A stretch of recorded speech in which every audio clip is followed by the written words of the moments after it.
day I was invited to go out to eat with a friend, and I came home fairly late and my husband had already gone to sleep. My youngest was only 2 at the time. She woke up and she wanted me to lie down with her, so I did. And the next morning I was woken by my children who came calling for me. Mummy, Mummy, Daddy's not waking up. I went to the bed and found my husband not responsive, and we called the ambulance. So what happens? He's not responsive. The ambulance comes. We take him to get a scan. They say that he's had a stroke and that there is brain damage and he's in a coma. And they don't know how long he'll be in the coma or what his state will be if he wakes up. So I'm sitting there. It's been 17 years of this man, a constant in my life, this beloved husband, wonderful father, mashallah, tabarakallah. My children are looking to me for answers. When is Daddy going to wake up? When is he coming home? When are you coming home? And I don't know what to tell them. So he's in the coma and the people start coming. They come with gifts. They come with dua. They come with Quran. They come with love. How wonderful people come into your life when you need them. And I'm sitting there. I'm the one who has to phone his mother. This is her youngest child. And I have to tell her, Mum, he's in a coma. They don't know whether he's going to wake up. I have to hear a mother's heart breaking. And I have to go through all the scenarios. What if he stays in a coma for 3 years? What happens then? You know, there's an interesting thing that people do when somebody is in a coma. They come and they tell you miraculous stories. I knew someone, they were in a coma for 6 months. Wallahi. And they woke up and they were fine. Sister, you'll be okay. Sister, I heard about someone whose husband was in a coma for 3 years. Wallahi. And when he woke up, everything was okay. They had another baby last year. They think this is comforting. I don't. Because I don't know how to navigate my life with my husband in this coma. But Allah is the owner of the heavens and the earth, and He decides. So Ya Rab, if he will be in a coma for however long, I accept. Then they say, when he wakes up, he may have severe brain damage. He may not recognize you or the children. I say, Allah is the owner of the heavens and the earth. He decides. And if my husband wakes up and he is no longer the man that he was, I accept. And then what if he doesn't come back? SUBHAANALLAH, I went through every scenario, which is what you do. You go through every scenario, what could possibly happen, and Allah gives me the chance to accept each scenario. Say, Ya Rab, this is in your hands. Whatever you decide, I accept. So one day,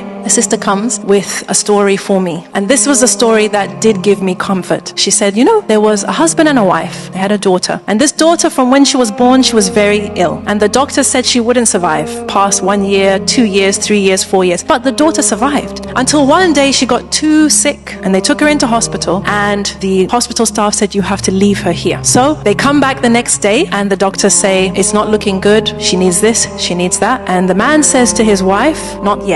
They come back the next day, the doctors tell them the prognosis. The man says to his wife, not yet. Then they come back the next day and the hospital staff tell them that their daughter has passed away. And the husband says to his wife, now. And they both fall into sujood of shukr. The hospital staff are shocked. Your daughter's just died. You're making sujood of shukr. What's happening here? And the parents explained and they said, Allah blessed us with this child for 5 years, 6 years, longer than the doctors said. We were blessed to know her, to love her, to get the ajr of caring for her, of making sure she was comfortable. This is something to be grateful for. And if Allah subhanahu wa ta'ala decides to take her back, we decided we would only embrace gratitude. We would truly embody Alhamdulillah ala kulli hal. So when after 2 weeks, I got the phone call and the doctor said that we tried to revive him, but your husband is no more. Your husband has returned to Allah. I said, Inna lillahi wa inna ilayhi raji'un. Thank you. I put down the phone and I went into sujood of shukr. Because of the 17 years, because of the 5 children, because of the love and the memories and the solace and the garment that I was blessed with for 17 years was on loan to me. Brothers and sisters, we